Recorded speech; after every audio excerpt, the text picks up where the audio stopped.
কুখ্যাত সেই প্রবো সুবিয়ান্তোকে নিজেদের প্রধানমন্ত্রী হিসাবে বেছে নিল ইন্দোনেশিয়ার জনগণ। দেশটির প্রেসিডেন্ট নির্বাচনে বেসরকারিভাবে জয়ী হয়েছেন দেশটির বর্তমান প্রতিরক্ষামন্ত্রী ও সাবেক এই জেনারেল। ৭২ বছর বয়সী বিতর্কিত এই জেনারেল এর আগেও ২ বার প্রেসিডেন্ট নির্বাচন করে পরাজিত হয়েছিলেন। তৃতীয়বার লড়াই করে গেরো কেটেছেন সুবিয়ান্ত। এরপরই বিশ্বজুড়ে আলোচনা এসেছেন একসময়ের কুখ্যাত এই জেনারেল। তার অতীত কর্মকাণ্ডগুলো এখন পুরো বিশ্বের চর্চিত বিষয় হয়ে উঠেছে। সেসব নিয়ে বিস্তারিত থাকছে পুরো ভিডিওতে। একটা সময় ছিল যখন প্রবো সুবিয়ান্তের নাম বেশিরভাগ ইন্দোনেশিয়ানকে ভয় ধরিয়ে দিত। সুবিয়ান্ত ১৯৫১ সালে ১৭ অক্টোবর জাকার্তায় জন্মগ্রহণ করেন। ইন্দোনেশিয়ার সবচেয়ে শক্তিশালী পরিবারের ৪ সন্তানের মধ্যে তিনি তৃতীয়। তার বাবা সোয়েমিত্র জোজো হাদি কুসোমো ছিলেন একজন বিশিষ্ট অর্থনীতিবিদ এবং রাজনীতিবিদ। তিনি রাষ্ট্রপতি সুকর্ণ এবং সোহেহার্তোর অধীনে বেশ কয়েকটি মন্ত্রী পদে অধিষ্ঠিত ছিলেন। তার মা ডোরা মারি সিরেগার ছিলেন একজন গৃহিণী। তিনি শিক্ষাজীবনে নেদারল্যান্ডে সার্জিক্যাল নার্সিং নিয়ে পড়াশোনা করেন। ইন্দোনেশিয়া প্রজাতন্ত্রের বিপ্লবী সরকারে সুবিয়ান্তোর বাবা জড়িত থাকার কারণে তিনি শৈশবের বেশিরভাগ সময় বিদেশে কাটিয়েছেন। এর ফলে সুবিয়ান্ত ফরাসি, জার্মান, ইংরেজি এবং ডাচ ভাষায় সাবলীল। ১৯৭৪ সালে আর্মড ফোর্সেস একাডেমি AFABRI থেকে স্নাতক পাশ করে প্রবো সামরিক বাহিনীতে যোগদান করেন, যাকে তখন ইন্দোনেশিয়ান সশস্ত্র বাহিনী ABRI বলা হয়। সোহার্টো নিউ অর্ডার শাসনের পতনের পর তাকে বরখাস্ত করা হয়। তিনি সেনাবাহিনীতে ২৭ বছর চাকরি করেন। আলোচিত এই প্রেসিডেন্ট ২০০১ সালে জর্ডানে স্বনির্বাসন থেকে ইন্দোনেশিয়ায় ফিরে আসেন এবং তার ভাই হাশিম জোজো হাদি কুসোমোর পদাঙ্ক অনুসরণ করেন। প্রবো পাল্প এবং পেপার কোম্পানি নুসান্তোরা এনার্জি স্থাপন করেন এবং পরে নুসান্তোরা গ্রুপ প্রতিষ্ঠা করেন। কোম্পানিটি পাম তেল, কয়লা ও গ্যাস, খনি, কৃষি এবং মাছ ধরার শিল্প ব্যবসার সাথে জড়িত। এরপর ২০০৪ সালে তিনি গোলকার পার্টির জাতীয় সম্মেলনে রাষ্ট্রপতি মনোনীত প্রার্থী নির্বাচিত করতে ব্যর্থ হন। ৪ বছর পর তিনি গেরিনরাকে সহপ্রতিষ্ঠা করেন এবং Indonesian Democratic party of struggle PDIP এর চেয়ার মেগাবতী সোয়ে কার্ণপুত্রীর রাষ্ট্রপতি পদের বিডের রানিং মেট হিসাবে মনোনীত হন। ২০১৪ সালে গেরিনরে চেয়ারম্যান নির্বাচিত হন। তিমুর লেস্তের জনগণের বিরুদ্ধে মানবাধিকার লঙ্ঘনের অভিযোগে তাকে মার্কিন যুক্তরাষ্ট্রে ভ্রমণ নিষিদ্ধ করা হয়।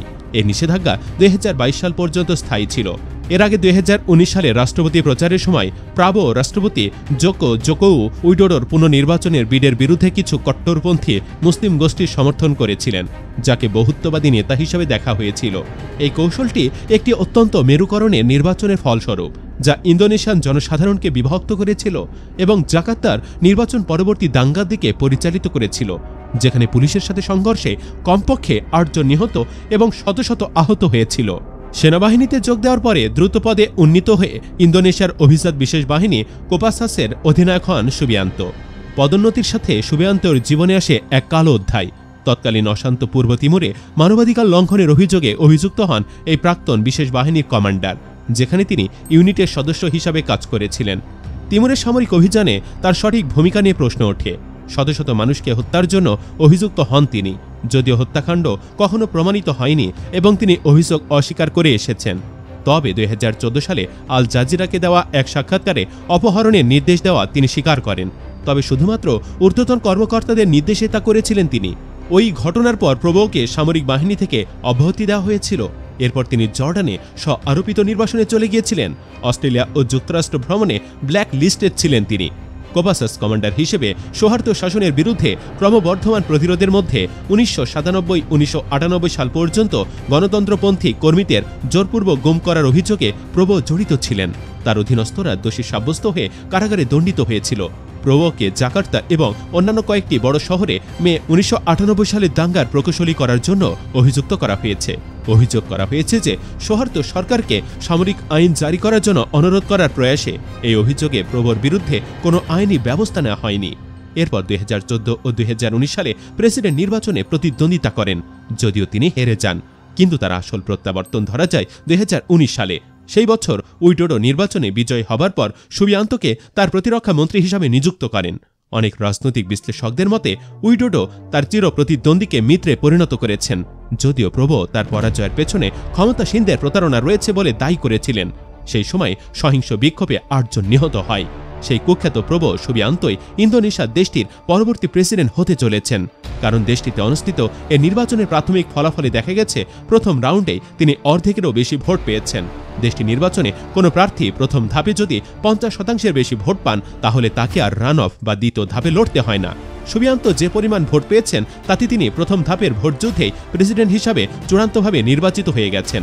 72 বছর বয়সী প্রবো সুবিয়ান্তোর জনপ্রিয়তা দেখে বিশ্লেষকেরা আশঙ্কা করছেন ইন্দোনেশিয়া তার কর্তৃত্ববাদী অতীতের দিকে আবারও ফিরে যাওয়ার ঝুঁকিতে রয়েছে। নির্বাচনের প্রাথমিক ফলাফলে উল্লসিত অ্যাডভান্স ইন্দোনেশিয়া কোয়ালিশনের প্রধান সুবিয়ান্ত সমর্থকদের অহংকারী না হতে পরামর্শ দিয়েছেন। তিনি বলেছেন, আমাদের কৃতজ্ঞ হওয়া উচিত, অবশ্যই অহংকারী হওয়া উচিত নয়, উচ্ছ্বসিত হওয়া উচিত নয়, নম্র থাকা উচিত। এই বিজয় অবশ্যই ইন্দোনেশিয়ার সব মানুষের জন্য একটি বিজয় হতে পারে। এ সময় তিনি বিদায়ী প্রেসিডেন্ট জোকো উইডোডোর প্রতি কৃতজ্ঞতা প্রকাশ ছাড়াও সাবেক প্রেসিডেন্টদের নাম উল্লেখ করেন। ইন্দোনেশিয়ার গত দুটি প্রেসিডেন্ট নির্বাচনে তিনি জোকো উইডোডোর সঙ্গে প্রতিদ্বন্দ্বিতা করে পরাজিত হয়েছিলেন। এবার সাবেক দুই প্রাদেশিক গভর্নরের মুখোমুখি হয়েছেন প্রবো।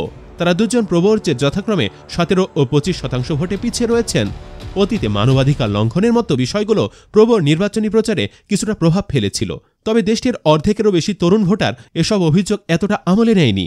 অধিকার কর্মীরা দাবি করেন 1990-এর দশকে গণতন্ত্রপন্থী ছাত্রকর্মীদের অপহরণ, হত্যা এবং অন্যান্য নির্যাতনের জন্য প্রবোকে কখনোই বিচারে মুখোমুখি করা হয়নি।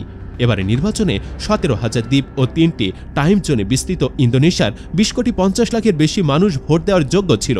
পাপুয়া এবং কালিমান্তানের মতো প্রত্যন্ত অঞ্চলে ব্যালট বাক্স পৌঁছে দিতে নির্বাচনী কর্মীরা বহু বন জঙ্গল ও দুর্গম পথ পাড়ি দিয়েছেন। নির্বাচিত হওয়ার আগে অবশ্য নিজের সেই পুরনো সত্তাটা ভুলে গিয়েছিলেন প্রবো সুবিয়ান্ত। এবারে নির্বাচনী প্রচারণা ভিন্ন আঙ্গিকে করছিলেন তিনি। নির্বাচনী প্রচারণায় তিনি নৃত্য পরিবেশন করেন। তার ডান্স স্টেপ ইতোমধ্যে সামাজিক যোগাযোগ মাধ্যম টিকটকে বেশ সাড়া ফেলেছে। ইন্দোনেশিয়ার শিশু থেকে বৃদ্ধ সব বয়সের মানুষ নেচেছেন সুবিয়ান্ত সেই ডান্স স্টেপে। সবাই তাকে আদর করে নাম দিয়েছেন কাডল ডেডি। সুবিয়ান্তর ডান্স প্রসঙ্গে 25 বছর বয়সী একজন সমর্থক আলবার্ট জোশুয়া বলেন, তিনি বয়সে অনেক বড়, কিন্তু তিনি আমাদের প্রজন্মকে আলিঙ্গন করতে সক্ষম। প্রবোর টিকটক ভিডিওগুলো ভাইরাল হবার সাথে সাথে তার প্রতিকৃতির কার্টুনও বের হয়েছে। সমর্থকরা নাচের ভিডিওতে প্রবোর কার্টুন যুক্ত করে আনন্দের সাথে নেচে যাচ্ছেন। তবে নেচে নেচে প্রেসিডেন্ট নির্বাচনে যাওয়া নিয়ে উদ্বিগ্ন অনেক মানুষ। তারা জানিয়েছিলেন, আমরা ভীষণ আতঙ্কিত প্রবো জয়ী হওয়ায়, কারণ অতীত বলে যদি তিনি কণ্ঠস্বর স্তব্ধ করার সহযোগী হতে পারেন তাহলে তিনি নির্বাচিত হওয়ায় বিরোধী কণ্ঠস্বরগুলিকে নীরব করে দিতে পারেন মুহূর্তের মধ্যেই। তারা আরও বলেন, কিউট নাচ কিংবা কাডল ডেডি খেতাব একজন যোগ্য নেতা তৈরি করতে পারে না। ভালো নাচতে যদি নেতা হয় তাহলে সবার উচিত বিড়াল ছানাকে নির্বাচিত করা। সোশ্যাল মিডিয়া প্রবোর নির্বাচনী প্রচারণার মূল ভিত্তি হয়েছে। মেটার তথ্য অনুযায়ী তার অফিসিয়াল ফেসবুক এবং অ্যাফিলিয়েটেড অ্যাকাউন্টগুলি গত 3 মাসে বিজ্ঞাপন নাগাদ $1,44,000 মার্কিন খরচ করেছে, যা বাংলাদেশে $1,57,00,000 টাকার বেশি। কুখ্যাত জেনারেল থেকে একটা দেশের সর্বোচ্চ ক্ষমতার অধিকারী, যা তাকে আরও বেপরোয়া করে তুলতে পারে, যদিও সিদ্ধান্তটা ইন্দোনেশিয়ার জনগণেরই। সুপ্রিয় দর্শক, প্রবো সুবিয়ান্তোর অতীত বর্তমান উত্থান নিয়ে কমেন্ট বক্সে জানিয়ে দিন আপনাদের মন্তব্য। ভিডিওটি ভালো লাগলে লাইক ও শেয়ার করুন, আর আমাদের চ্যানেলটি সাবস্ক্রাইব করে আমাদের সাথেই থাকুন। ধন্যবাদ।